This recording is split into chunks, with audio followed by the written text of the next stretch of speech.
स्वागत है मित्रों एंड मित्रानियों। आज पवन सिंह का ट्रेलर आने वाला है, मतलब कल आने वाला है, जो कि यहाँ पर इनका इंस्टा पर रिलीज हो गया है और कल 12 बजे आ जाएगा इनका ट्रेलर, जो कि टीजर आ गया था। हर हर गंगे का 4 महीने पहले ही टीजर आ गया था, जो कि आप यहाँ पर उनका टीजर पहले हल्का देख लीजिए और बताते हैं कि कब तक मूवी आने वाला है।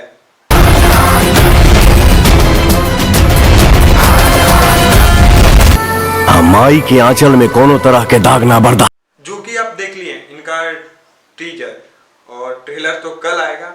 और बात करें इस मूवी को कब तक आएगा, जो कि हमको लग रहा है कि 25 तारीख मैंने दशहरा का शुभ अवसर पे ही आएगा ये मूवी।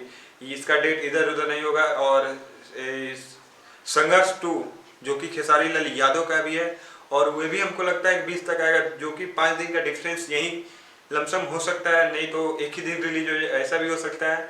और बात करें इनका, जो कि अब पोस्टर जो रिलीज किए हैं इसमें बहुत ज़्यादा सुधार हुआ है, जो कि पहले जो मगरमच्छ वाला फोटो था वो अच्छा नहीं लग रहा था और ये इसके पहले जो लगाए हुए थे पोस्टर वो भी अच्छा नहीं था, लेकिन इस ट्रेलर में बहुत ज़्यादा सुधार किए हुए हैं। तो इंतज़ार करते हैं इनका ट्रेलर का, और कैसा ट्रेलर है ये भी इंतज़ार करते हैं, क्योंकि ट्रेलर से ही पता चलता है मूवी का एक्शन। तो मिलते हैं नए वीडियो के साथ और नए टॉपिक के साथ, तब तक के लिए लाइक करिए, कमेंट करिए एंड सब्सक्राइब।